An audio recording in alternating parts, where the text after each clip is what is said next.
Okay, today I'd like to blow up some nuclear power plants, talk about radioactivity.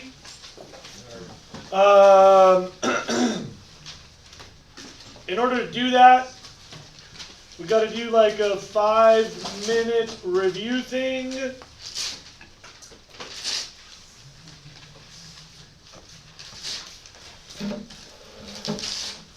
Did I ever show you guys the photograph that was taken of my family in the Sierra that made it into the exhibit at the Smithsonian about the National Park?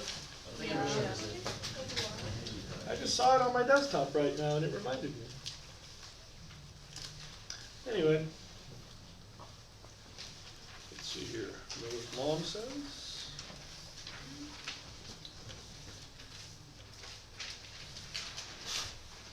Oh.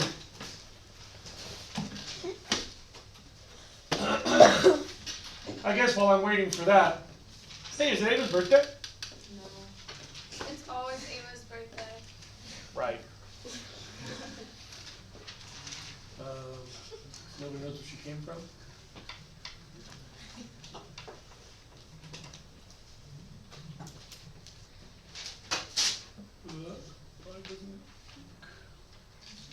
Alright, some review.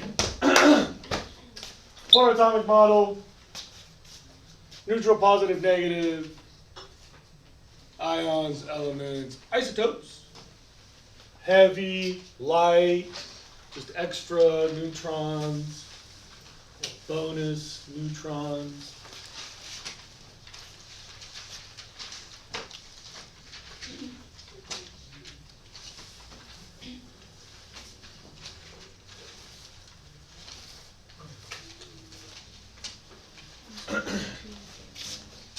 Atomic number is the number of protons. Atomic mass is the sum of all the little pieces on average. I say average because for any element, there is some variation in how many neutrons they have. That's just a reflection of the architecture of the nucleus. More little pockets, you've got more little spaces to carry more little spare neutrons or whatever. So you can have light isotopes, heavy isotopes. The average is called the atomic mass. Uranium is interesting, because you can't get anything bigger on our planet, it just falls apart, too many complicated forces. An interesting thing about uranium, it's such a big thing that there's this weird geometry where 235 is possible on the planet, 36 and 37 are not possible on our planet, 38 is actually the most common.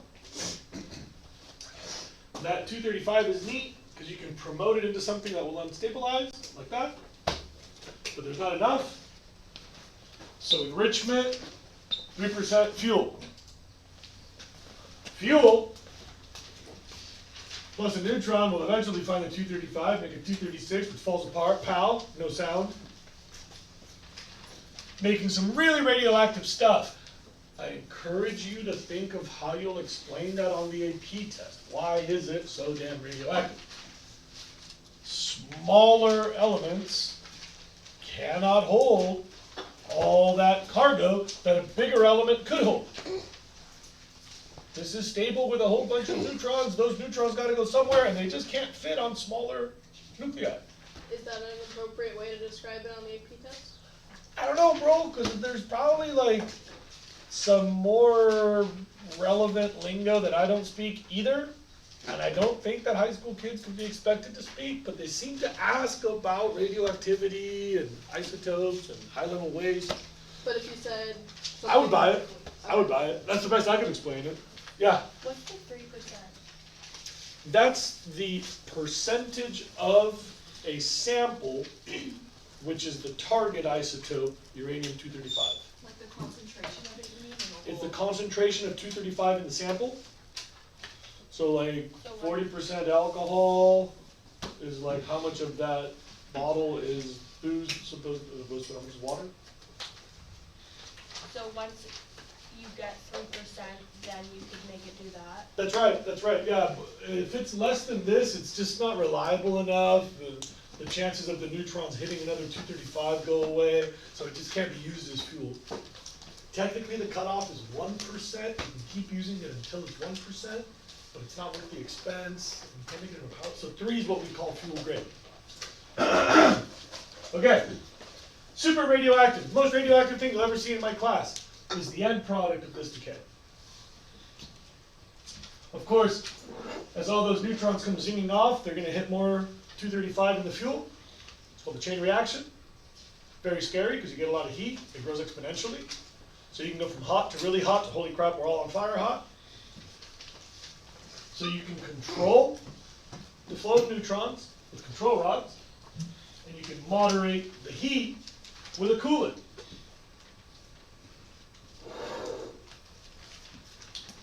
You can see here, I've added words.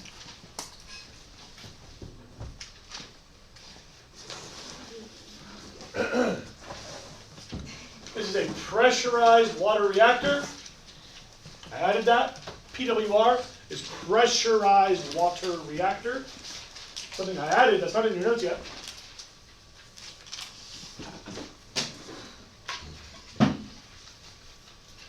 And we call it that because the primary cycle, the reactor cycle, needs to get really freaking hot.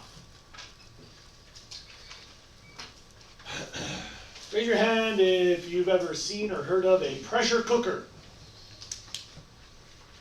Many of your homes have electric ones that you plug into the wall called an Instapot. But if your parents are old school like me, they have these ones that have like a twist-on or a clamp-on lid with like a gauge on it and like a little rattly metal thing on it. Yeah. Why?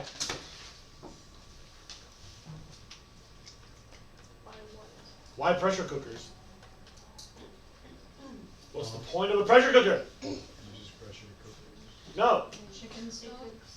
It's about the heat. Kinda. Why faster? Because when the pressure, like in a higher pressure, the boiling point of the water is lower.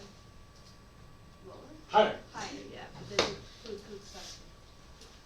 If I got my regular old pot and I want to cook some beans, I can only get that to like 100 degrees Celsius and then the water starts to boil. So if I, what is that, 212 Fahrenheit? I know it's 100. Boiling? Yeah, I know it's 100 Celsius because our numbers make sense. Boiling point? Watch this. Who speaks metric system? 100. Who speaks Fahrenheit? But do you really? What's the boiling point of water? That's what's wrong with Fahrenheit.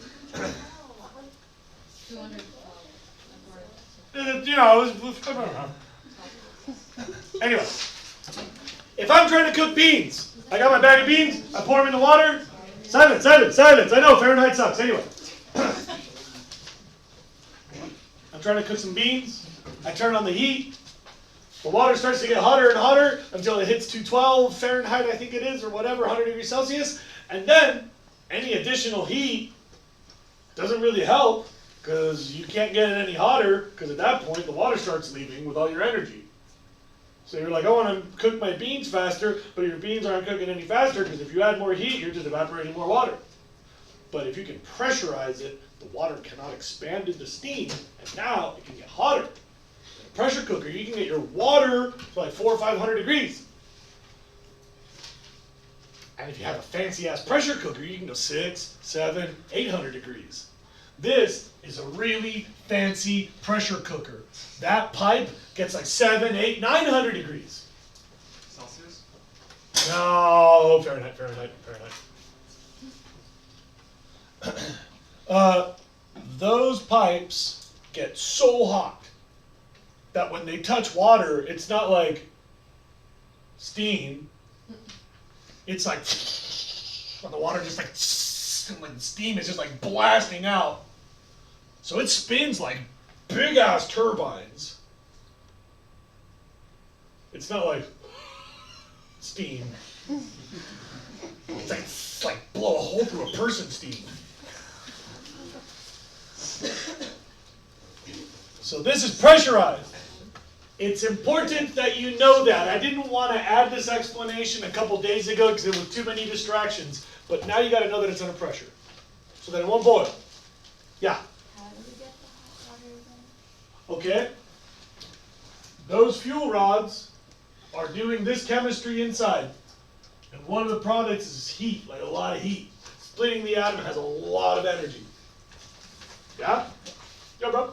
Where potentially does the first neutron come from? So nowadays, we have a whole bunch of these things. So technically, you can just keep a little bit of spent fuel as a neutron donor. And in nature, there are natural neutron donors. There's like cool tricks you can do that I don't understand. So you just like put one in and then the rest is the chain reaction basically? Yeah, I mean, technically it's better to control it anyhow. So even though there's a chain reaction, you still can feather neutron sources. So assuming that there's control rods, there's like fuse rods, you know, that like start emitting, they're emitter rods that make the neutrons. Okay. Containment, primary cycle under pressure, extremely hot. Can't evaporate because it's under pressure, so that it gets more hotter than evaporation point. Raise the boiling point of water. Yeah.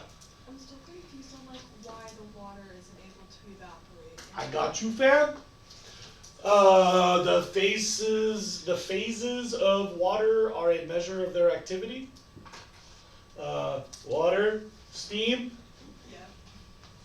So most liquids will expand when they evaporate. And if you don't let them expand, then they're just holding more energy, but they can't push away from each other. That means that they are hotter.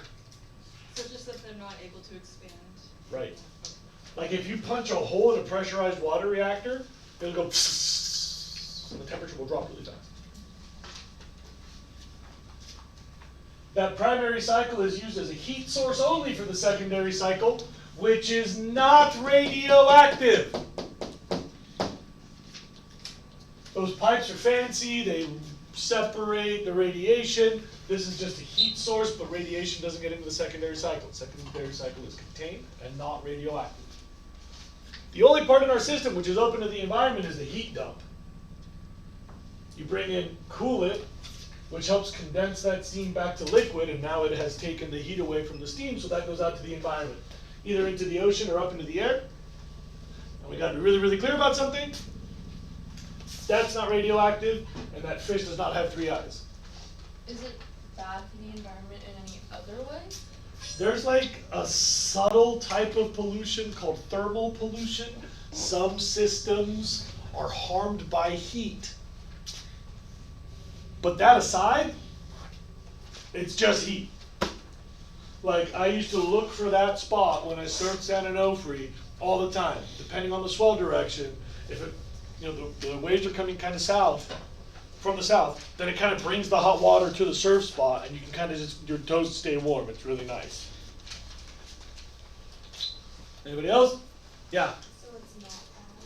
It's not, no. I mean, things gotta really break down for radioactivity to go there.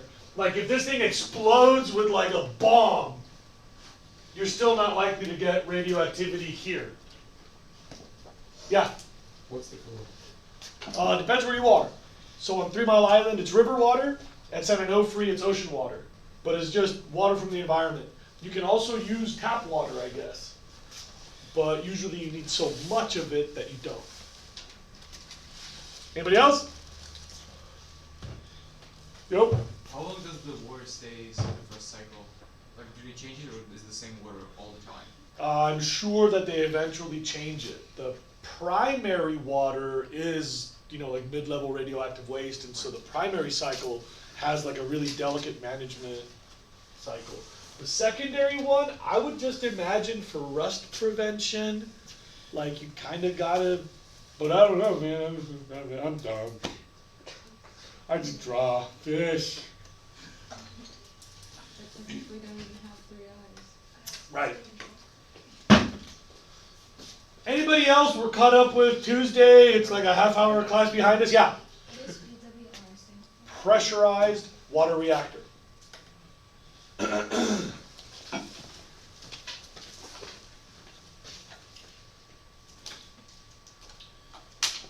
Unfortunately, there's like a bazillion names for these reactors.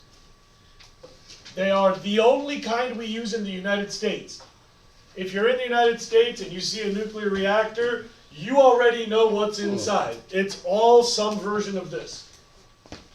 Canada, they have some cool ones that are modern and safe. In France, Germany, Belgium, like everything is better. In the former USSR, they're even sketchier. We'll talk about that later today. But in the US, they're all PWRs. And by the way, they're also sometimes called light water reactors. Light water refers to normal water. All water is light water. It's a chemistry trick. It's about the isotopes of hydrogen. So it's called light water reactors. That just means a plain water reactor. Yeah? Just to confirm, in the first cycle, that's water, or is that a different fluid? Water. Okay. If you're in Canada, they use heavy water reactors, H22O, heavy hydrogen ion, heavy hydrogen isotope water, H22O. And they use that because it can get hotter? Yeah, already has a neutron in it. Already has a neutron in it. If they're hydrogens with a neutron. There's one proton, one neutron, H22O. So having neutrons in it means it's no anymore. All right. Study hole number 38.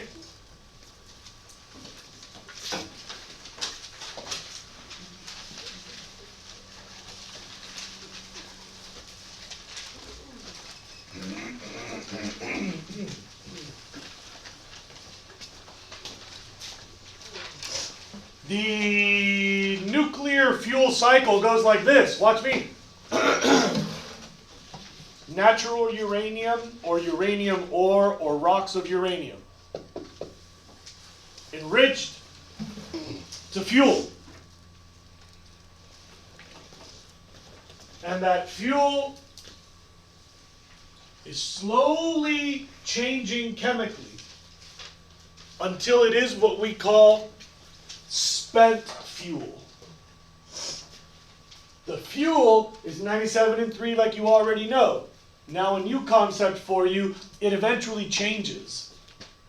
The atoms of 235 become other stuff. This is alchemy. We are changing the uranium into a different uranium briefly, into highly radioactive mystery meat. So that's at the top there. It says fission products or high-level radioactive waste. We retire them at about that point when they're 1% 235, 1% plutonium, which is like weapons grade stuff, and about 95% 238. I gotta remind you about something. Radioactivity is natural. There's radioactivity in nature. We are all a little radioactive. We're all exposed to radioactivity. But the worst radioactivity ever is our stuff. The light blue at the top on the right. And I'm sorry to do this to everybody. That is not an accurate representation of how it looks because it's not in slices. Does everybody understand that that's just a way to show you the relative amounts of percentages, but they're scattered electrons? Sorry, they're scattered atoms? Okay. So you can't just put them through a giant atom sifter? No, if you could, that'd be rad. And the whole centrifuge where you grind and you oil and then you spin and then they pack is kind of as close as we can get. But you're still just sifting fine powders. You're never getting down to the atom point.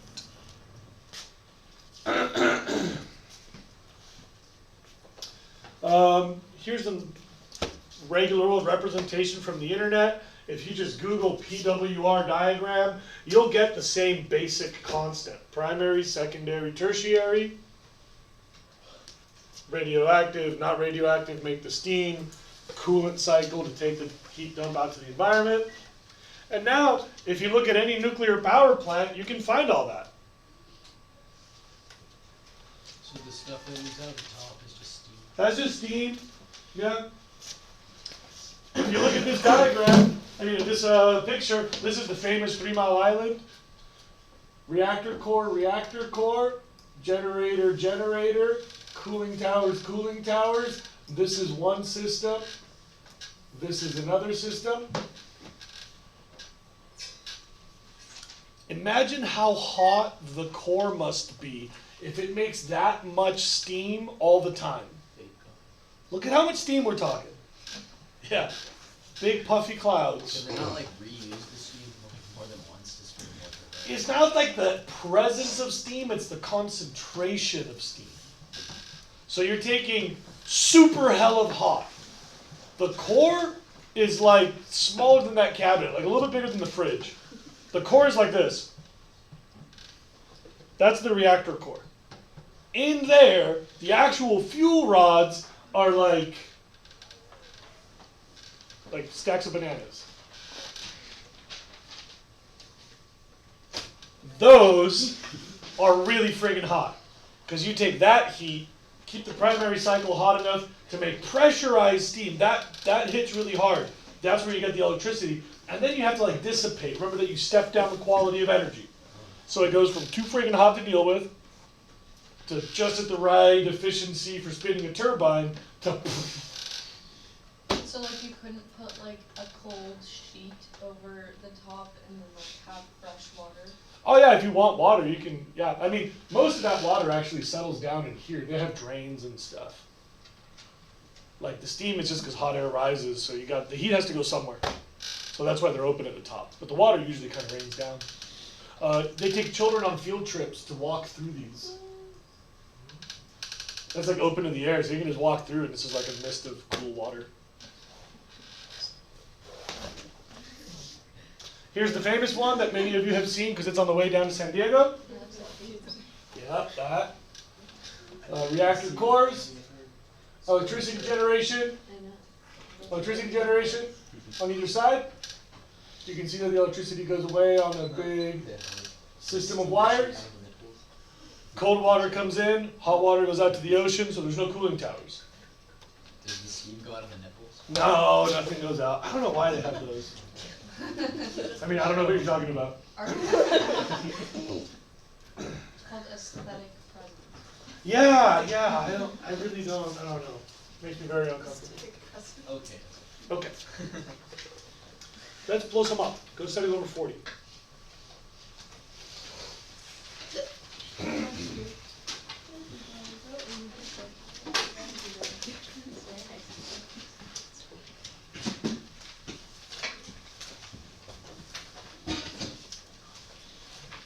I don't know how technical to make this. Like the diagrams get so complicated if you want to actually see exactly how this works. So I'll try to keep this basic enough that it's easy to remember, and I don't think that they're going to get too technical on the AP test. At 3 Mile Island, there was a secondary system leak. I'd like everybody to imagine what happens if you run out of water in the secondary system. So do you have a toothache? No, it's better, no. When your teeth falling out?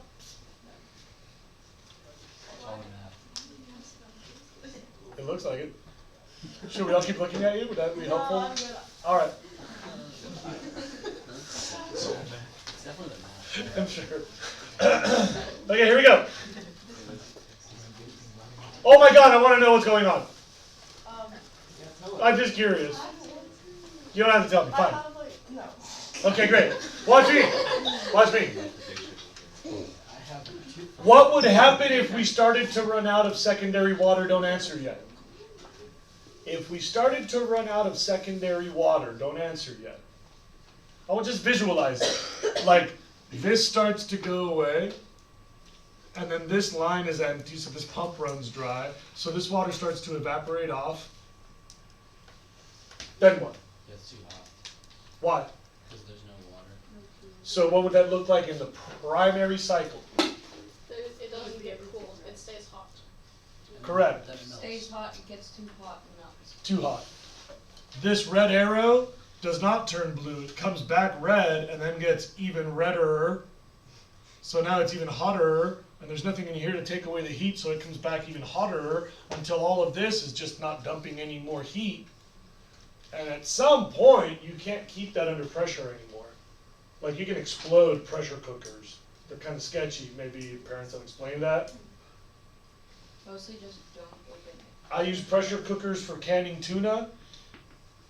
And everybody's like, bro, when you're done cooking, you have to let it cool down, because if you open it while it's under pressure, that lid will like fly through your roof and like hurt one of your neighbors, and you have like scalding water explosion. So at 3 Mile Island, watch this.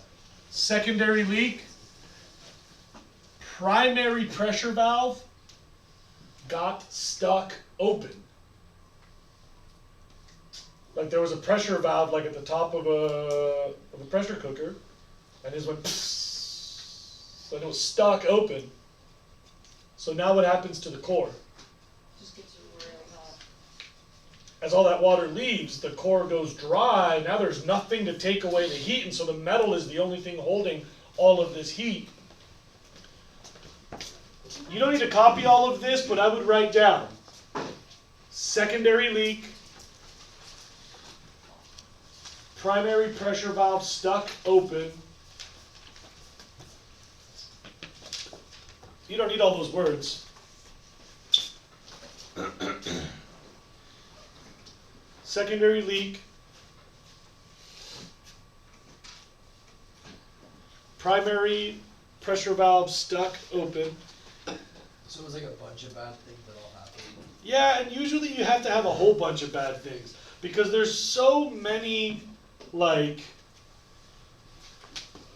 what do you call it? So many Components. safety and backup and double backup systems. Like, there's so many redundancies. And these are built to be really safe. It's like somebody had thought of all this. So technically, that is like 36 failures. There should have been a guy who noticed the gauge going up. There should have been a guy that pressed the button. When you press the button, the thing should have fallen out, and it didn't fall out. And so there's like all sorts of system failures that need to happen at once. But the thing about complicated systems is this is possible. Look at airplanes. Like every now and then they just crash for like no apparent reason, because like, I don't know, the wheel and then the vent and then the thing, and then the thing got stuck, the guy was asleep at the wheel. Yeah. So was the reason that the pressure valve got stuck open in the primary system was because of the leak in the secondary system, or could that just happen at any time? This should have had a backup system anyway. Then that primary vent is a way to lower the temperature. So if you start to let out some steam, then you've still got some water just at a lower temperature. But that got stuck just because that was bad luck there. They're separate problems that both happened. Okay. 3 Mile Island, diagram of what I just told you. The inside of the core melted. This is called a partial meltdown. Partial meltdown. So the inside of the core turned to lava, but that never left the containment structure. Or did it? My favorite conspiracy theory, even better than Bigfoot, is that there was a leak that somehow was covered up. I don't actually believe in conspiracy theories. There's a lot of reasons why you can have cancer clusters, but there happens to be a cancer cluster right around 3 Mile Island. And there's a lot of people who are anti-nuclear energy types that argue the government covered up some leakage to prevent a public relations disaster. Crazy thing is, in the 1970s, all those hippies were complaining about nuclear stuff. They were all worried and nervous about this. And as a matter of fact, in the 1970s, right when this accident occurred, there was a movie in theaters about a meltdown at a nuclear power plant. It's an old movie called The China Syndrome. It's actually a very well-known film. It was very good. And at some theater next to 3 Mile Island, people were watching a movie about a nuclear meltdown, Imagine how this would F with your brain. They're watching a movie about a nuclear meltdown. Right when the alarms start going off in the movie, the lights come on. The usher comes out on the stage and says, "Everybody get out.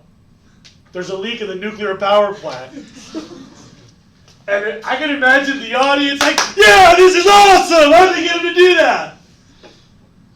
And the usher's like, "No, really, you guys gotta get out." And everybody in the audience is like, "Yeah, okay, great, what's coming next?" And you go outside, and there's like military running down the street, and like, boo, boo, boo, boo, and like people are screaming about getting their kids out of their schools and stuff. And I would just lose it.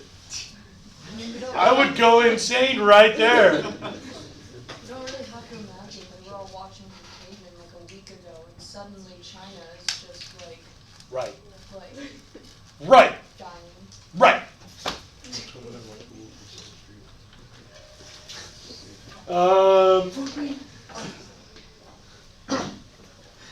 Number 2 disaster for number 40 is Chernobyl, and this was the worst thing ever. Like in terms of radioactivity, this is the most ever. Worse than the Japan one? So much worse, like 2 orders of magnitude worse. I'll get to that. I'll explain. Please look up. Since you are my last period to see this diagram, I'm just going to use my eraser.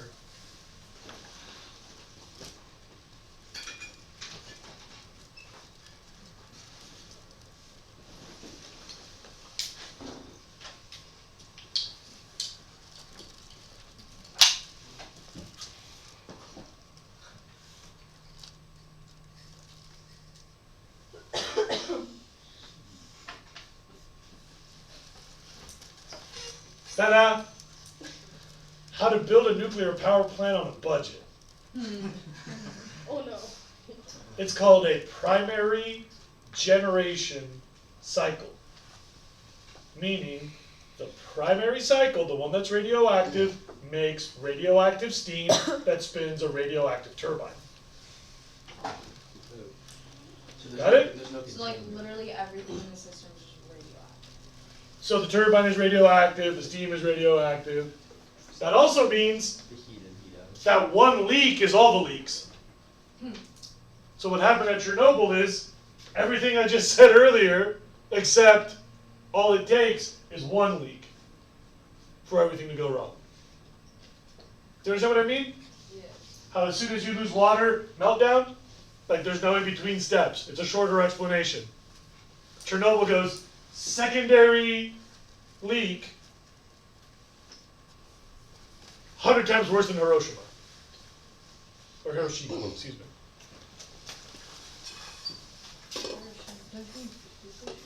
There was 2. Well, Fukushima wasn't good. Fukushima is a power plant in Japan that suffered its 3rd accident. I'll talk about it in a minute. Hiroshima was a city in Japan that was bombed during World War II. So it's worse than literally the nuclear bomb? By a lot. Like, it wasn't worse. It was like, holy crap, worse. You see, here's the thing I need to reiterate. The most radioactive stuff is this stuff. Nuclear bombs don't make that much. Because nuclear bombs are 90% 235. So in a nuclear bomb, all of this long-term decay happens in an instant. In a nuclear bomb, you go from 90% this to dust in like 9/10 of a second or whatever. So when a nuclear bomb goes off, you just get all the heat at once, and that much heat in one place makes big scary flame, sucks up all the oxygen, concussive expansion, and then you get a bunch of shrapnel. And afterward, there's a little added bonus of lingering radioactivity to really humiliate your opponent.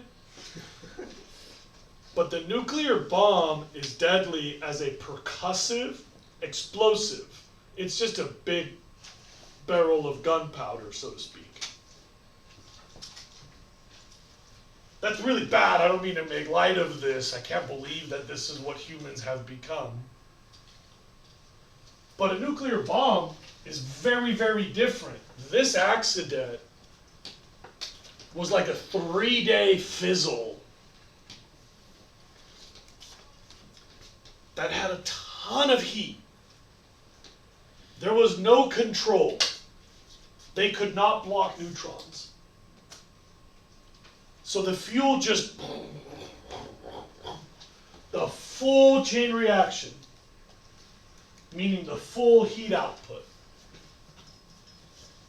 Everything melts eventually. You can get a temperature hot enough to melt anything you want to say. If you can say it, there's a temperature to melt it. So this got so hot that the concrete fell, and then the stainless steel fell, and then the building fell, and then it got hotter, and all the stuff that was so hot just made a big plate of lava that just started to melt itself through the foundation, through the basement, through the basement, through the basement, down to the crust. Yeah. How do you end up containing something like that or making it? I mean, the ultimate answer is, I was hoping you could figure that out. Because we ultimately, technically, cannot contain it even in 2020. I'm dumb, I can't. Hey! This happened in 1900, blah, blah, blah, and there's still no containment. 86. Okay, he says 86. Does everybody know what Russian dolls are? Yeah. Funny. You know what to like open up and like Yeah. other dolls? Yeah, those are Russian dolls. And that's funny, because after this event, they just piled a bunch of sand on it, and then they built a building over it, and then they built a building over that, and right now, they're building containment structure number 4, Russian dolls, that's on little choo-choo tracks, and when it's done, they're going to go chugga-chugga choo-choo, and they're going to push it over the thing, and they're going to go psh, and they're going to like seal it down, and then we got to figure out something else, because we can't build stuff bigger. Like there's a limit to how big you can make things, you know. Like the largest building in North America is a silo for old blimps down in Tustin, California. And you just can't make a bigger building, because at some point you just can't get the geometry to like support the roof. That's how big we are right now. We made the biggest Russian doll lid. And now everybody's like, you guys got a plan? And everybody's like, I don't know. Move? Yeah. Oh, is it still like really like hot like inside the Yeah. reactor? And so is it like what is it doing? Is it like sinking and Yeah, you know, like the heat's probably dissipating by now. So I'll bet you that the temperature's going downhill at this point. so it's just burn itself out? But it's going downhill from like hell of hot to like slightly less hell of hot. So it's just gonna sit there for forever and we yeah. can't touch it? I mean, bro, like 400 million years from now, it'll be over. But that's But forever that's to me. slowly leaking heat into the earth, right? Yeah. Is that accelerating climate change? No, like the heats you're talking about, they're all like, Oh, but it's like, that's not really relevant. It's not really a climate matter, like the heat's just dissipating there. The melting into the earth is probably stopped by now. But the radioactive decay is still like bing, bing, bing, bing, bing, bing, bing, going off in that building. It's slowing down. It's probably less reactive than it was in 86. Yeah. Isn't like there like the magma like lava stuff, the radioactive stuff is called like the elephant's foot because it's so like huge and janky. You guys can't take a picture of it. You have to do it around a corner. A, you said like 6 times. I know. B, you Yeah. can photograph it, but it's a weird kind of camera. C, nobody goes in there.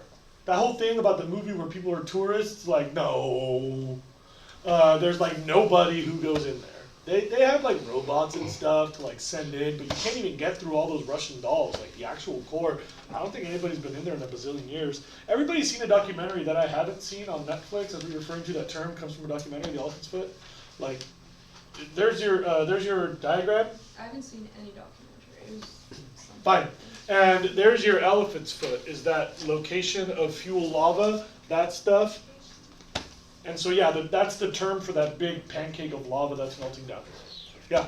Is there any way that we could like harness the heat that's being given? Focus. The whole point is heat's useless if it's dissipated.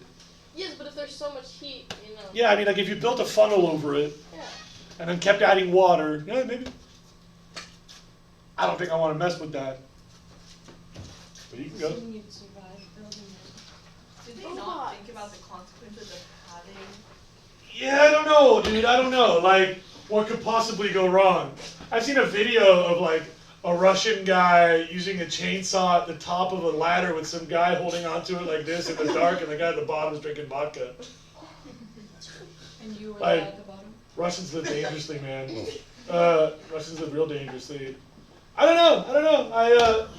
Like, dude, the 3 Mile Island accident shows us that you don't have to be, like, all you can do is lower risk, but lightning still strikes. Like, you can never be perfectly safe. They're all scary. Yeah. So even if it's like working perfectly, we still can't ever like stop it. You can never rule out an accident. There's no perfect safety. But if we like come up with another reason we want to like stop using these, we can't stop it ever. It's The like a ones that permanent- exist are already there. You mean stop the decay of radioactive material? Like if we find like another thing that works better and we want to like stop using these, we can't ever stop it because it's continuous. Right. So the ones that we have, they eventually get retired, but they always need somebody to watch the spent fuel. Like you can stop the reactor, but you cannot stop the radioactive decay of this stuff. It's inherently unstable. It's going to make an even smaller nucleus that can hold even less neutrons. Right? It's going to keep splitting, and all those neutrons got to go somewhere. So that's going to stay radioactive forever. It just requires constant monitoring. Radioactive waste is forever, and we'll get to that soon. Yeah. I think I read this somewhere, but isn't it like true that the people that live like closer to like where the nuclear accident was, like they don't have as high levels of radiation? I do not think that's true. I think that the contrary is true. People who live nearby have exceedingly high radioactivity loads. There's like really clear patterns about cancer rates and youth deformity and like mental impairments and all sorts of stuff. There's like zones of exclusion. So like there's an area where it's like anybody can go, and then it's not recommended that you live there, and then it's not recommended that you visit, and then like only government officials can go, and like no human may go, like bullseye rings of exclusion. So there's like abandoned cities in there, and like there was a really sad story where the Belarusians didn't trust Moscow because it was Soviet Union days, and so the Soviet Union was trying to like smother native cultures, and so all the Belarusians ate a bunch of wild food, and Moscow's like, yo, radioactive fallout, you don't want to eat that. Wild food, like the ingredients of the Belarusian diet, like a traditional Belarusian diet, are by a bad coincidence really good at soaking up radioactivity. And all the Belarusians were like, boo, Moscow always tries to ruin my culture, I'll show you. And they kept eating like wild berries and wild mushrooms and fish. And they were just like scarfing down radioactive fallout. So there's like a whole generation of Belarusians that was like hobbled by radioactivity poisoning. The radioactivity spread to all of Europe within minutes and hours. You could measure radioactive fallout in what's it called? Central Park in less than 24 hours. And any place that we tested, you could find radioactive fallout within 36 hours. Remember I told you that these are the average, but a lot of other things are possible. So at the moment when Chernobyl blew, their primary decay product was a type of cesium that's very rare in nature. So their element has a footprint. You can like find a piece of ash and be like, oh, that came from Chernobyl, because it has a lot of cesium-137 or whatever. And it was found at the South Pole Field Station 36 hours after the accident, or 54 hours after the accident. Yeah. How does it travel, like, in general? Jet stream, like particulate. So the scary one is particulate because that can get inside you. Technically, energy and subatomic particles can move through the air, but it's really easy to block them with air. Like air is elements, right? There's atoms in the air. And so it can move through space. Outer space is really dangerous because there's nothing to block it until you show up. Here, the atmosphere blocks it for us. So usually, it doesn't travel very far. If this was radioactive, it probably wouldn't reach you unless it was really radioactive. But if I can take a piece of ash and get you to eat it, now it's already inside of you, and then it's getting off radioactivity inside of you. We'll talk about this more in a minute. I gotta do one more.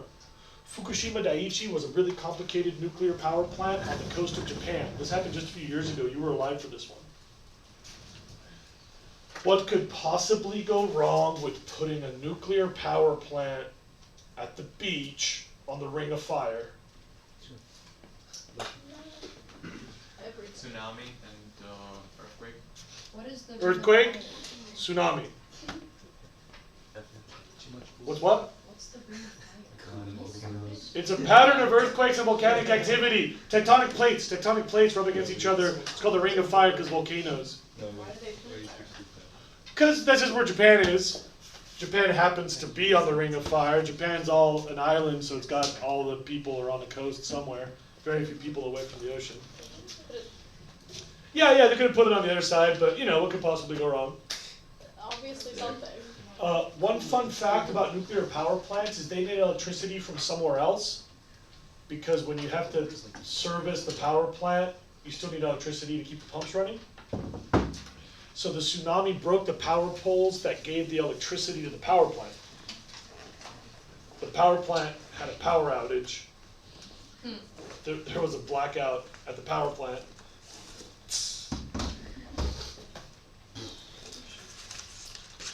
And Japan is really smart about space use, and so in all of the reactors, once the reactor core has used up all the fuel, they would put the spent fuel upstairs in a cooling pool. But in an earthquake, you can imagine shaking a wine glass. You've probably seen somebody clumsy with a wine glass, Mom. And that sloshing pool at the top splashed all the water out of the cooling tanks that had the spent fuel rods. Yeah, because all the cooling tanks were upstairs in these big tall buildings. So at Fukushima Daiichi, there was 4 separate sets of dry spent fuel. Spent fuel that didn't have a coolant, because the earthquake shook it dry and there was no pump to give it more water. Got it? Dry spent fuel. The spent fuel didn't have a coolant.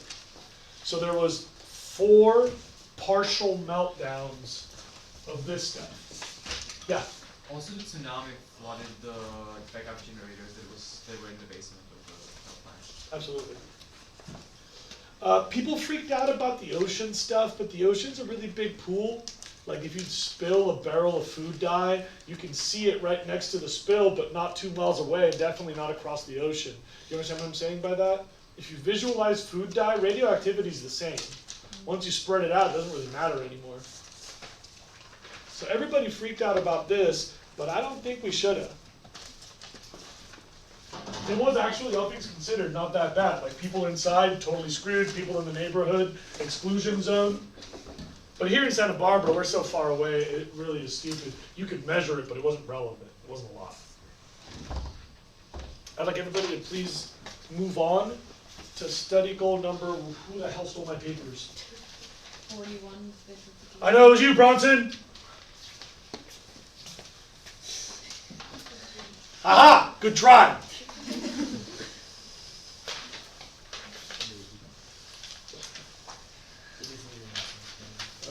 I want to look at study number 39, please.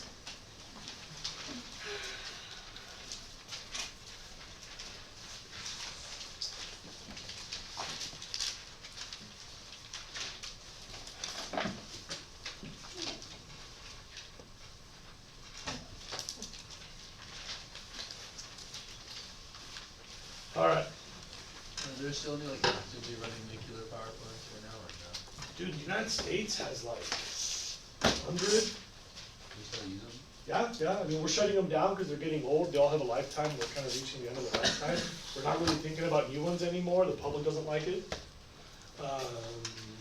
Modern economies, unlike ours, have caught on to hipper 1990 2000 power plants that are safer and smaller. But globally, I think that the numbers are probably going to shrink, not grow.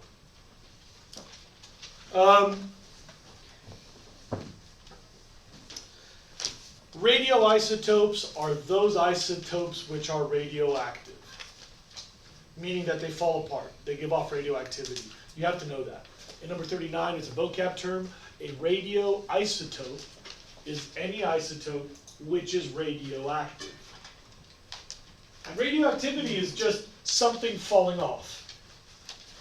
If you want to be extra nerdy, your book explains alpha, beta, gamma, but I don't think the College Board needs you to know that. All the years I've been here, I don't think it's ever been on the AP test. Knock on wood.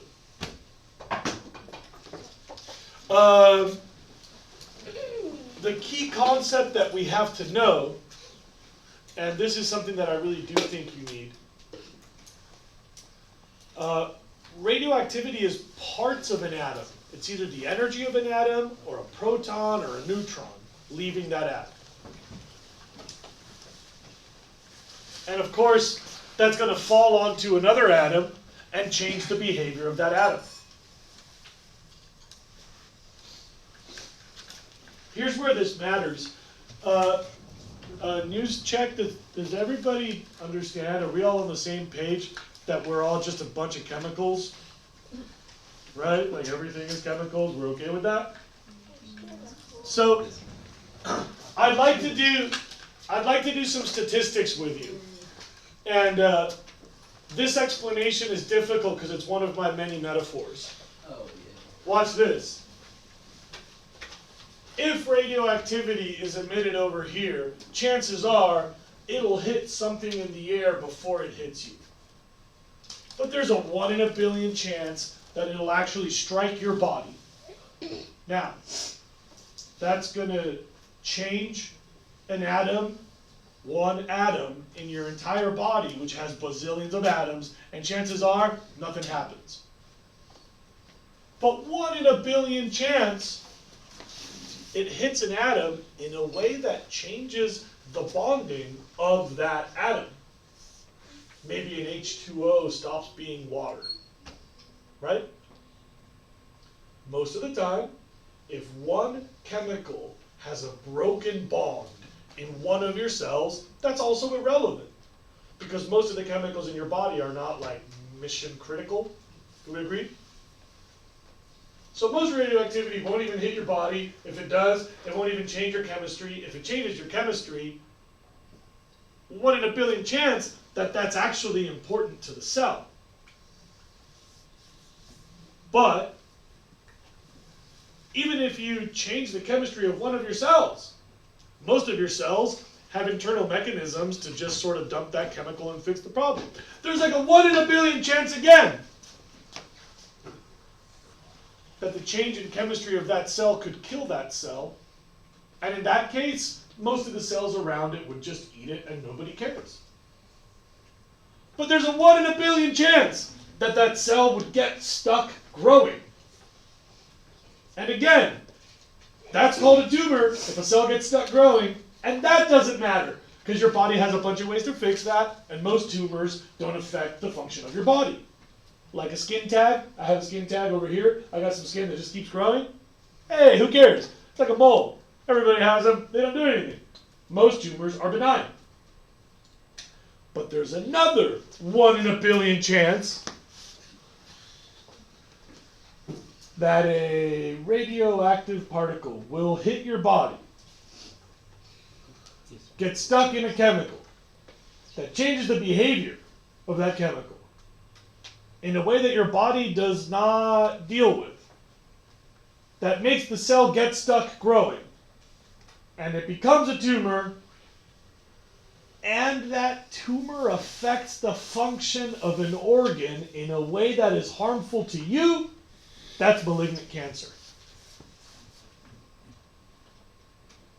You saw the 1 in a billion of a 1 in a billion of a 1 in a billion of a 1 in a billion of a 1 in a billion of a 1 in a billion of a 1 in a billion chance, right? That's why we're struck by radioactivity all the time, all day long, every day, and all that radioactivity is irrelevant. Every one of us encounters tremendous radioactivity exposures all the time. I will probably die of something else. More radioactivity is just more chances. It's not a guarantee. You could buy 1,000 lottery tickets and still not win. You can buy 1,000,000 lottery tickets and not win. You can buy 1,000,000,000 lottery tickets and still not win. My dad bought a bazillion lottery tickets. He eats like a bottom dweller. He's never been into exercise. He was like a 2-pack-a-day smoker for most of his life. Like he started when he was younger than you. He just quit a few years ago. He'll like wake up in the middle of the night, walk downstairs, like kill a pack of salami, go to bed, not brush his teeth. He's never had a cavity. I hate that guy.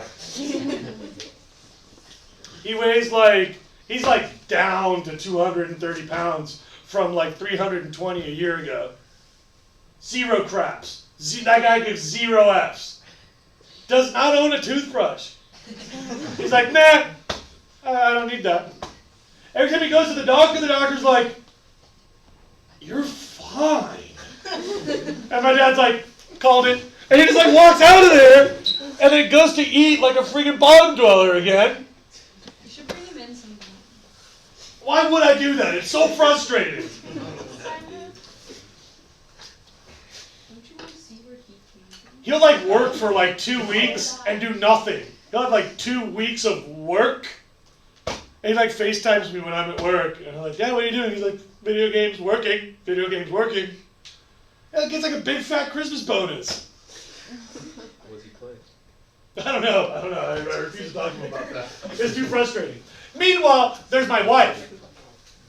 My wife, on the other hand, really never had a bad habit. She's like totally L7. I don't know what we have in common. Never really like, I don't think she's ever smoked a cigarette. Like tried pot once, didn't like it. Tried it again, didn't like it. She's over it. Like she like never drinks. She's like, oh, it's a good beer. Thanks, but I don't really like beer. She eats like super healthy. She runs every day.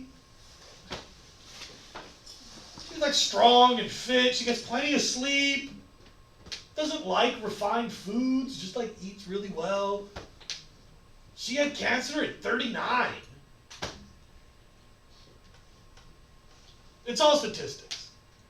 And sometimes you get the unlucky lottery ticket. Never bought a ticket in my life. One try, I win the lotto. But the more radioactivity you get, the worse your chances. It's never guaranteed. You could walk into a nuclear power plant, get 20 lifetime doses, walk out, and be totally fine. Take out your reading packet.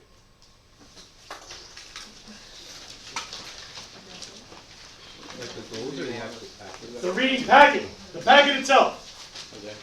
Maybe you want to Now.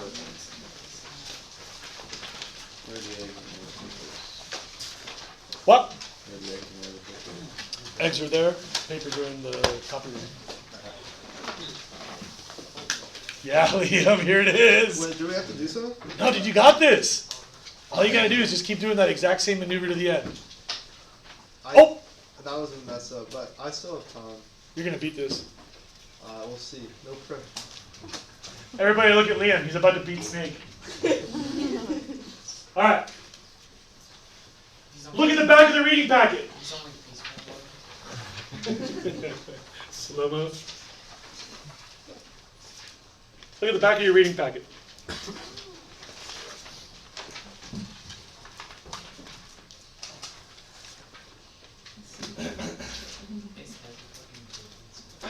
This diagram, you don't get to look at Liam, what's the score?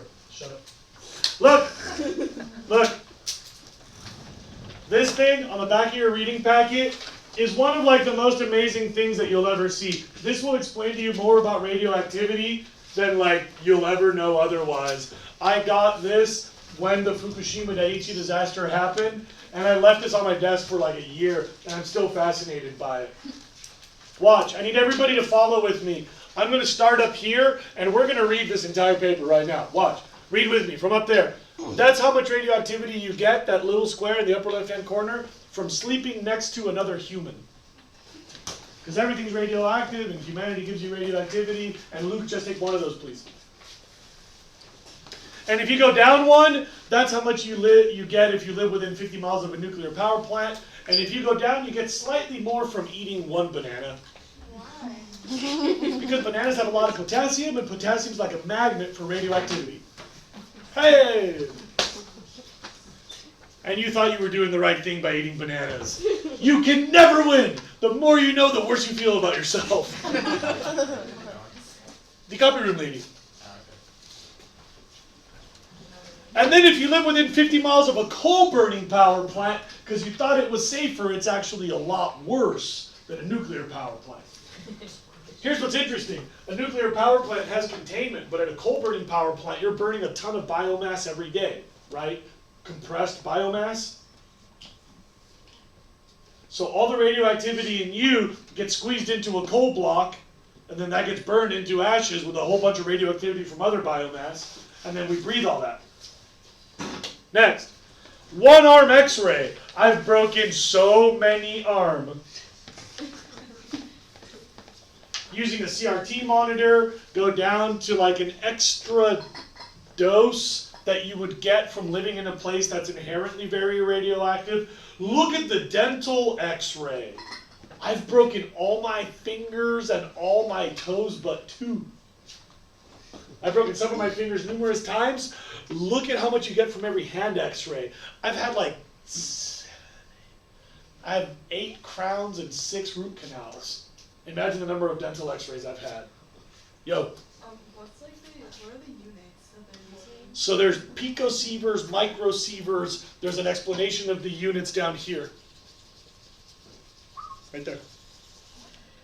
Next, if you scale the dental X-rays, look at the next one down. It says the background dose received. Oh, Liam. That was crushing. Oh, you were so close and yet so far. The background dose that you received for being an average person in a normal day. So if you get 6 dental X-rays, it's like you've lived 3 days longer. Got it? Like all the bananas that you've eaten in your life, you do the math, and yeah, every 100 bananas is an extra day of life worth of radioactivity. Everybody understand what I'm saying? Let's keep going. Look at an airplane flight. 5 hours in the air. Think of all the flights I've taken in my life. Good God, I'm like an extra year older. Coincidentally, we're all a little bit older than a background daily dose for a primitive human, because we have extra doses that a primitive human wouldn't get, like X-rays, like bananas, like international flight. Make sense? Okay, fine, bananas. Next, if you go up here, there's watch me. All of this shrinks into that. So now we can scale that to living in a stone building, average dose for somebody who was near 3 Mile Island, the EPA yearly limit for somebody who works at a power plant, the yearly dose of natural potassium occurring in your body, the yearly limit for radiation exposure to a single member of the public, the maximum exposure for somebody who was near 3 Mile Island, a mammogram. My mom had ovarian cancer when she was young. So back in the day, they used to give her mammograms much more frequently. I think she had 2 per year for like 30 years of her life. And then if you compare a mammogram, go down a couple to the normal yearly background dose. My mom's like 60-something, but if you add up all the mammograms, she's radioactivity like 90 years old. Does that make sense to everybody? Because of all the mammograms, like she had a whole year of exposure? So that's kind of interesting. She's got the same chances of having cancer as an average person at 90. You can keep going. A chest scan, oh my God. I've broken 2 ribs over here, 2 ribs over here. I broke my neck, but I also fractured at a separate time. I broke my tailbone twice. You broke your neck? How are you Yeah. standing? My shoulder's been dislocated like, I don't know, 400 times or something. Like, honestly, it was every day for a while. And so, like, I've had so many chest x-rays. So many chest x-rays. Plus all the hand x-rays, plus the arm and leg x-rays, plus all the dental x-rays. Plus I broke my skull a bunch. There's no head x-rays on here.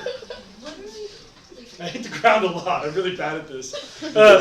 So, if you compare all that, it's kind of like I visited Chernobyl a bunch.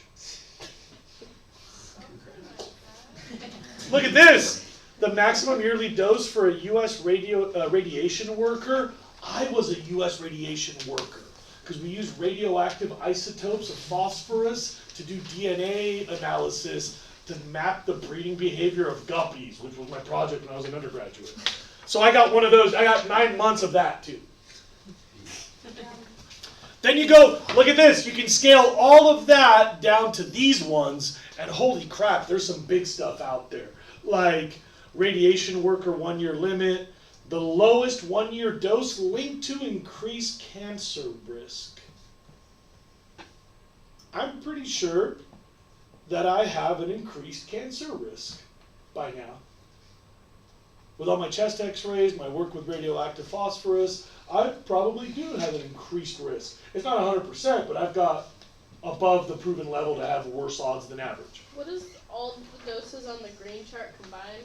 That's the one above it. Oh. Is it green? You can, yeah, it's not color coded. So this is blue, green, and this is something else. Anyway, there's the dose for radiation poisoning if received in a short time, severe radiation poisoning, extremely severe radiation poisoning. Get ready for this, it gets gnarly. This is a fatal dose even with treatment of radiation. And then watch this, you can take that entire thing and shrink it down here, next to 10 minutes inside Chernobyl when it went bad.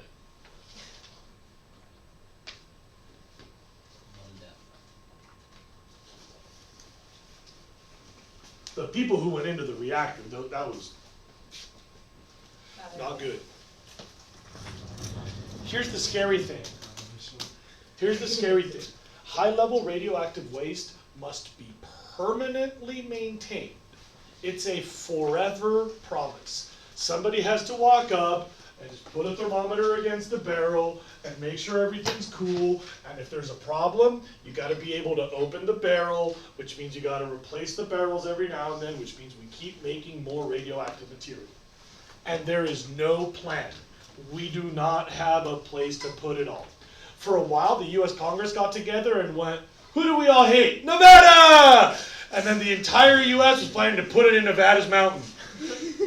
And Nevada's like, you can't put it in my mountain. And the U.S. was like, yeah, we all hate Nevada.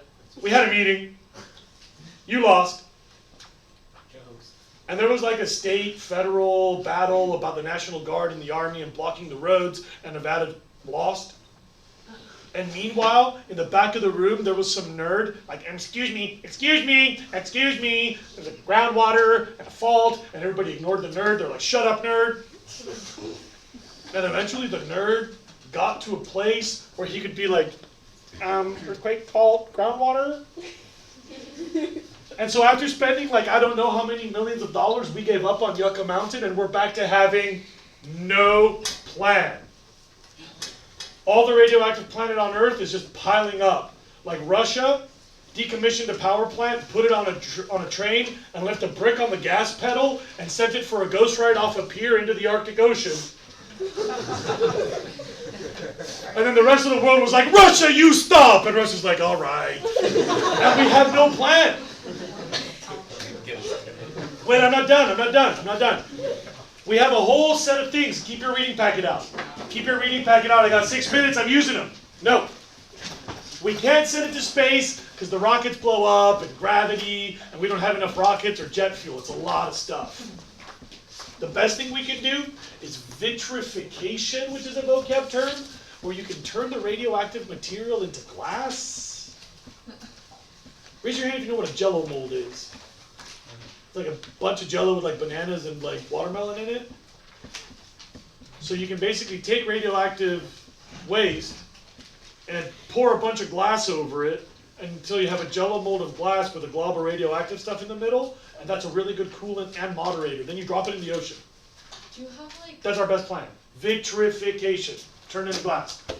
that's the simplest explanation? Yeah, vitrification. You make it into a glass-like solid. The problem is, this costs $1 bazillion.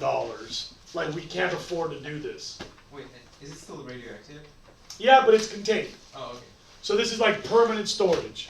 If you do this, you've like entered the rock cycle time frame. So like you're gonna make it back into radioactive rock, which means we solved the 400 million year problem. Otherwise, like, I promise I'll keep this safe for 400 million years. Now, with my last 5 minutes, I'd like you to write a few words on each of the articles in the reader. Just a few words. And I'll give you a giant hint via Remind later today. There's a lot of reader stuff in the exam tomorrow. Write down these words on the reader in the last couple of minutes. Number 43 is the lifetime carbon for transportation choices. Lifetime carbon of transportation choices. Number 44, pro-con in the fracking debate.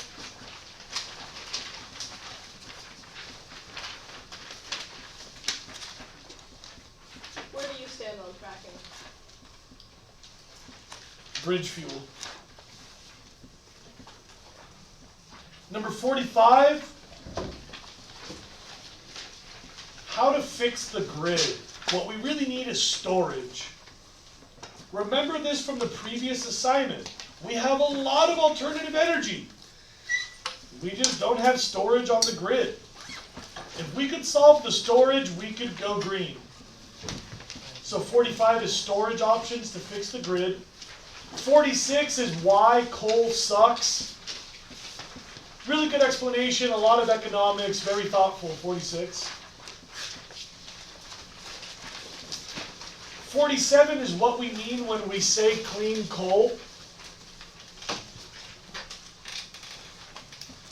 Like how to make coal cleaner, 47.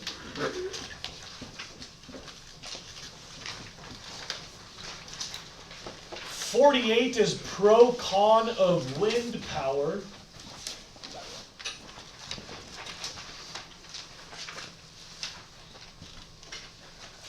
.49 repeats a vocab term. The title says negawatt, which means negative wattage, like energy conservation, programs that help you use less electricity, negative wattage, negawatt. Number 50, the same nuclear debate that we just had. Carbon-free. Lots of uranium. Small safe power plants. But nuclear waste is forever. Like the second the humans are gone, it's all Chernobyl.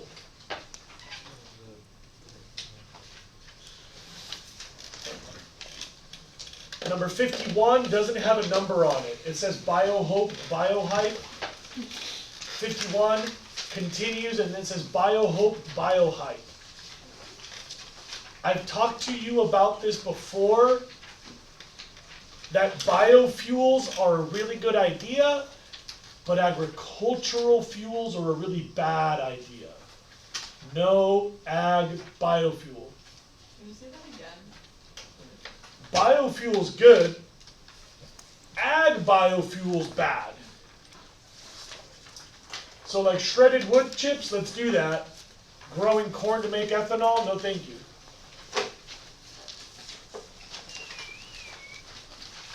I finished with less than a minute to go, but we're done with the hardest unit.